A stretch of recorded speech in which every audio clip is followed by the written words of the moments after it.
se o futuro da humanidade não for feito de exploração espacial, abundância de recursos e a cura de todas as doenças? E se, na verdade, for um retorno brutal ao feudalismo do século XVI, só que... Gerenciado por inteligência artificial. Exatamente, gerenciado por uma IA infalível. Hoje a gente tem em mãos um documento, no mínimo assustador para nossa imersão. É algo bem singular, denso e que desafia basicamente tudo que a gente considera como progresso.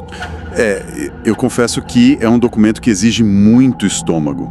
E, uma capacidade enorme de separar as nossas esperanças das mecânicas muito frias que ele propõe. Sim, eu fiquei chocada logo de cara. Para quem nos ouve entender, estamos falando de uma única imagem, é um slide de apresentação.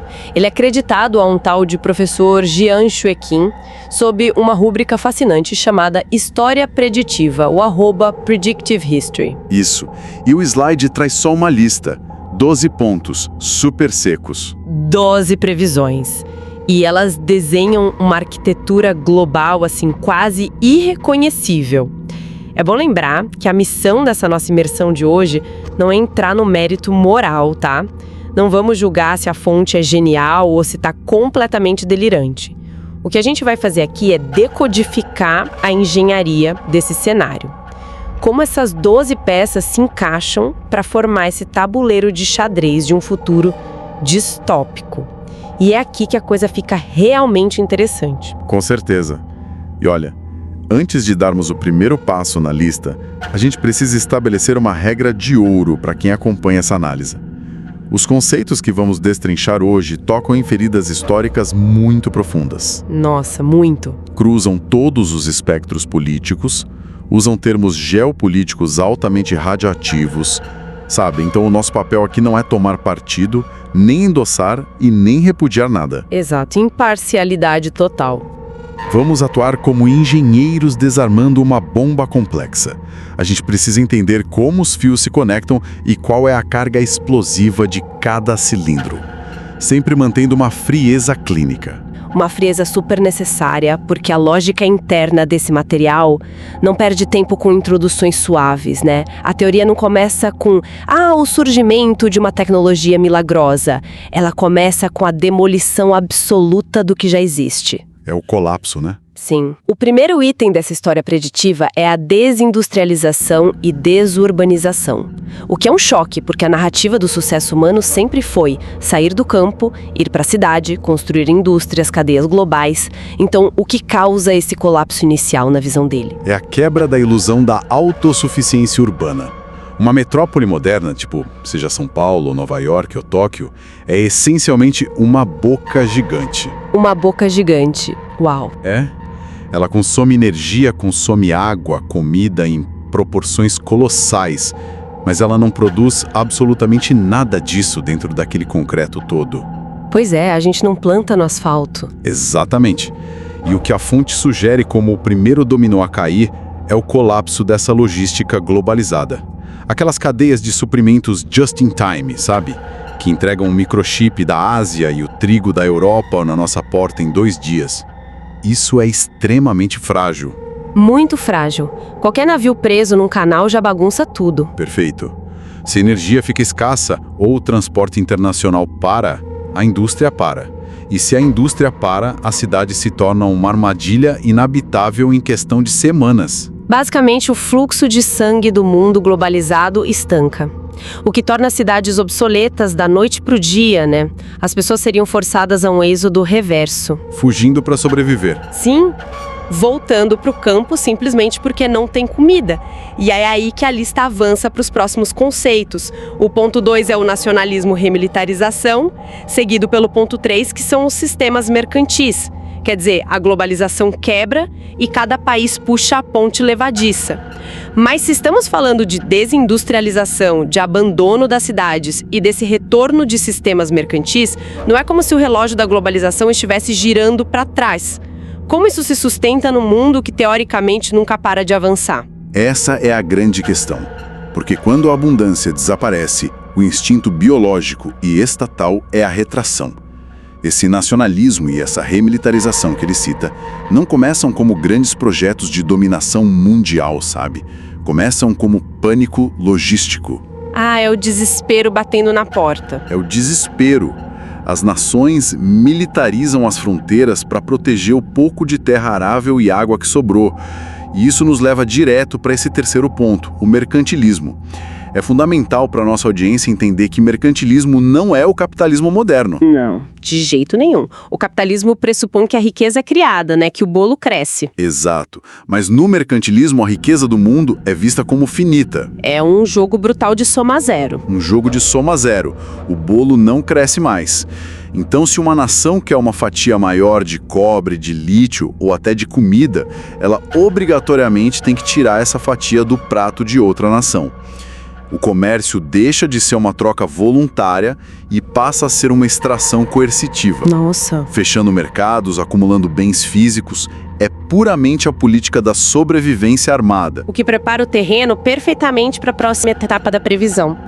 E olha, aqui a fonte não economiza nas palavras sombrias.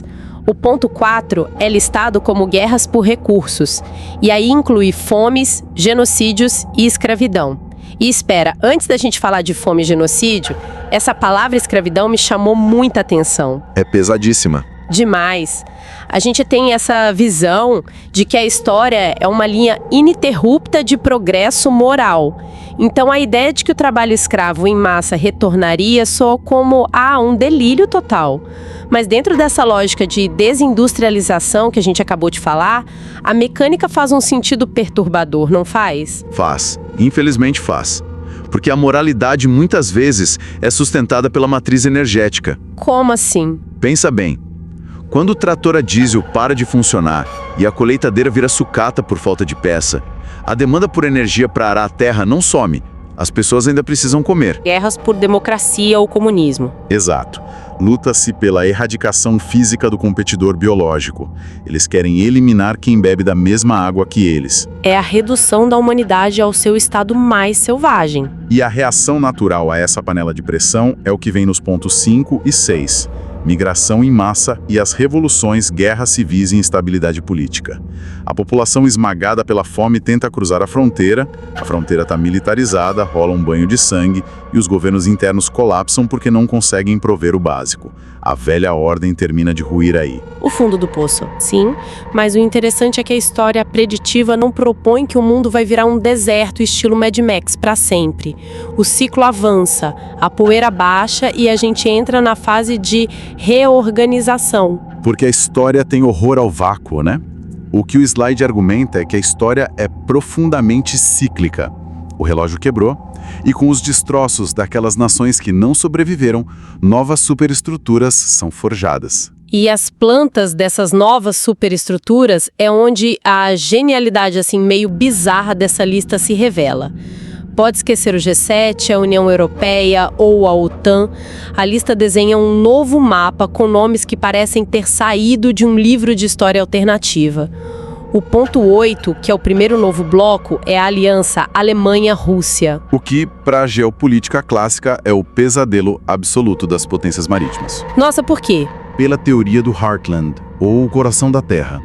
Ela sugere que quem controla a Eurásia controla o mundo. Historicamente, a Alemanha tem o rigor técnico, a base científica, a engenharia... E a Rússia tem o tamanho. Exato, a massa continental impenetrável, os minerais, o gás. A fonte diz que, perante a escassez, essas rivalidades históricas desapareceriam em nome de uma união puramente pragmática. É o casamento perfeito da máquina alemã com o combustível russo. É um pragmatismo assustador. E o mapa continua a ser reescrito no ponto 9, a Pax Judaica. E olha, a palavra Pax é uma armadilha semântica, né?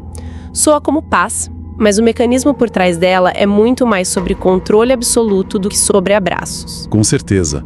É hegemonia pela força incontestável. Quando a gente estuda a Pax Romana, não foi um período onde todo mundo decidiu ser amigo. Não, era na base da espada. Era uma ordem onde um único poder centralizador é tão desproporcionalmente forte militarmente que o custo da guerra fica inaceitável para qualquer um que tente desafiar. Entendi. Ao usar Pax Judaica, a fonte propõe um polo hegemônico que monopolizaria o poder no Oriente Médio, sufocando aquelas guerras por recursos locais com uma força de dissuasão que não dá para encarar. O poder pacifica porque ameaça aniquilar todo mundo. E se a Eurásia e o Oriente Médio se consolidam assim, a Ásia Oriental não ficaria assistindo, né? O ponto 10 desperta um fantasma literal, a esfera de co-prosperidade do Japão. Eu vi isso e falei, caramba, voltei para os livros de história da década de 30. É um resgate direto da Segunda Guerra Mundial. A esfera de co-prosperidade da Grande Ásia Oriental foi o eufemismo que o Império Japonês usou para dominar os vizinhos. Ah, sim, para justificar a expansão. Pois é. O Japão é um arquipélago brilhante em tecnologia, mas geologicamente muito pobre em recursos naturais. O que a fonte faz aqui é apontar que a geografia não muda. Se o mercantilismo volta, o Japão vai precisar criar um cinturão de proteção e extração na Ásia para garantir o próprio suprimento. A história rima por necessidade geográfica. Certo, vamos desempacotar isso para a parte final do mapa, porque de todos esses novos blocos, o que realmente me quebrou a cabeça foi o ponto 11. A redefinição das Américas. Ele usa o termo Império Sagrado Americano. Eu preciso fazer uma pausa dura aqui. O que me chama a atenção é o uso da palavra sagrado. Como uma nação que foi fundada no secularismo, na democracia, vira um império sagrado. Isso sugere um retorno a blocos imperiais muito antigos. Sugere. Porque a democracia, nessa visão fria do autor, é um luxo da era da abundância. É um luxo de quando as calorias são baratas. Nossa, que perspectiva fria. Quando a sobrevivência do indivíduo está em risco todo dia. Os debates parlamentares, a lentidão das instituições, tudo isso parece ineficiente, até perigoso. As populações em colapso exigem ações rápidas. E elas trocam a liberdade civil por garantia de pão e segurança. Eles buscam um ditador. Mais que isso, eles buscam um salvador. A palavra sagrado não está aí à toa. O poder deixa de ser justificado pelo voto e passa a ter um mandato divino, transcendente. O Estado e a crença viram a mesma coisa. Questionar o líder não é mais traição política, vira heresia. Heresia, uau! É a cola mais forte já inventada para manter uma sociedade unida na miséria. E isso responde à minha próxima dúvida, porque se as fronteiras foram desenhadas e os recursos divididos, como eles controlam as mentes das pessoas que nascem nesse mundo horrível? E os pontos 7 e 12 cobrem isso. O ponto 7 é a ascensão da religião transnacional. Mas se as pontes levadiças subiram, como uma religião atravessa fronteiras para ser transnacional? É porque a tecnologia e a dor não respeitam fronteiras físicas. O colapso da ordem liberal deixa um vazio existencial enorme. Se a pessoa não pode mais se definir pelo que compra, ela precisa de uma âncora psicológica. De algo em que acreditar. Sistemas de crenças transnacionais dão esse senso de pertencimento que o Estado mercantil não consegue dar. Essas ideias vazam pelas fronteiras através de redes digitais remanescentes, unificando as populações sob novos dogmas. É o controle do espírito. E se a religião controla o espírito, o último ponto do slide, o 12, algema o corpo. Chegamos ao ápice da previsão, o tecnomarxismo, e a fonte coloca entre parênteses as engrenagens disso.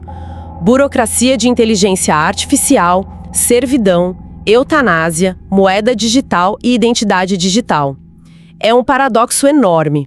A fonte agrupa o suprassumo da tecnologia com a ideia de servidão. Como essas ideias extremas coexistem? A tecnologia devia libertar.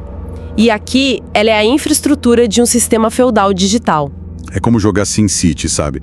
Só que o jogador é uma IA sociopata, que vê os cidadãos como planilhas de custo. O marxismo original teorizou o planejamento centralizado, mas falhou porque humanos não conseguem calcular as necessidades de milhões de pessoas em tempo real. A burocracia humana é corrupta e lenta. Sim, a matemática não fechava. Mas o que o autor sugere é o planejamento central aperfeiçoado por algoritmos. A burocracia de inteligência artificial substitui o político. A IA sabe onde cada grama de trigo foi plantada e comida. E é aí que entra a moeda digital e a identidade digital. O dinheiro físico dá liberdade, não tem rastro. Mas com uma identidade atrelada a uma moeda 100% digital, a IA cruza os dados das calorias que você gastou trabalhando com as calorias que você tem permissão para consumir. Se você não bateu a meta, a IA corta a sua carteira.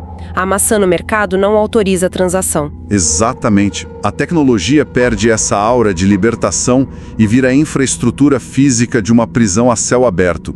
A servidão e a escravidão reaparecem aqui. Não é o feitor com o chicote. É o algoritmo. É o algoritmo travando o seu passe de transporte ou bloqueando a sua comida se você não estiver na zona de extração designada. Você vira um ativo de hardware do Estado. O que nos empurra para a palavra mais sombria no meio dessa lista: eutanásia. Hoje a gente debate eutanásia pela dignidade humana para evitar o sofrimento. Mas no tecnomarxismo, com escassez gerido por IA, a eutanásia vira outra coisa. Vira a gestão de uma planilha do Excel.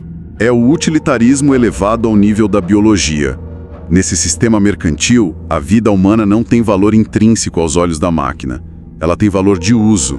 O cidadão existe enquanto a equação de produção versus consumo for favorável para o império. Quer dizer, se você gasta mais do que produz. Exato.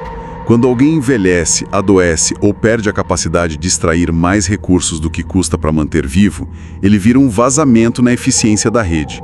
A eutanásia seria uma medida administrativa, fria, automática, executada pela IA. A máquina decide que o seu balanço calórico entrou no vermelho e encerra a conta.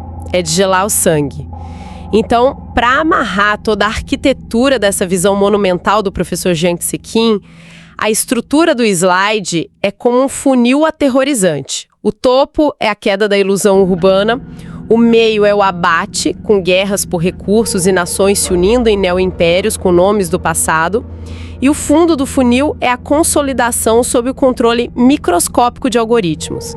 A humanidade vira engrenagem de código e medo. Uma síntese cirúrgica. E olha, o que torna isso um exercício mental tão potente, independente de você achar viável ou não, é que desmonta a nossa arrogância cronológica. A gente acha que a tecnologia vai nos levar para um futuro tipo Star Trek. Nossa, sim, que tudo vai ser mágico. A fonte olha para as mesmas ferramentas e diz que, sem energia infinita, elas vão só pavimentar o estado totalitário mais eficiente que o planeta já viu. Novamente, a gente não está endossando nada aqui, só dissecando a mecânica. Mas é um desafio gigante para o nosso pensamento contemporâneo. Com toda certeza, desmontamos o mecanismo e vimos como as engrenagens dessa armadilha funcionariam. Isso deixa um espaço imenso para a reflexão de quem nos ouve. Se a história preditiva sugere que o amanhã é só o mercantilismo e o imperialismo do passado, mas agora equipados com inteligência artificial e identidades digitais infalíveis, será que a humanidade caminha para frente? Ou a gente apenas encontra maneiras cada vez mais eficientes e invisíveis de repetir os nossos ciclos mais antigos e obscuros? Pensem em quem realmente escreve os algoritmos que vão guiar o nosso amanhã. Essa é a reflexão que a gente deixa hoje. Obrigada por acompanhar essa imersão e até a próxima.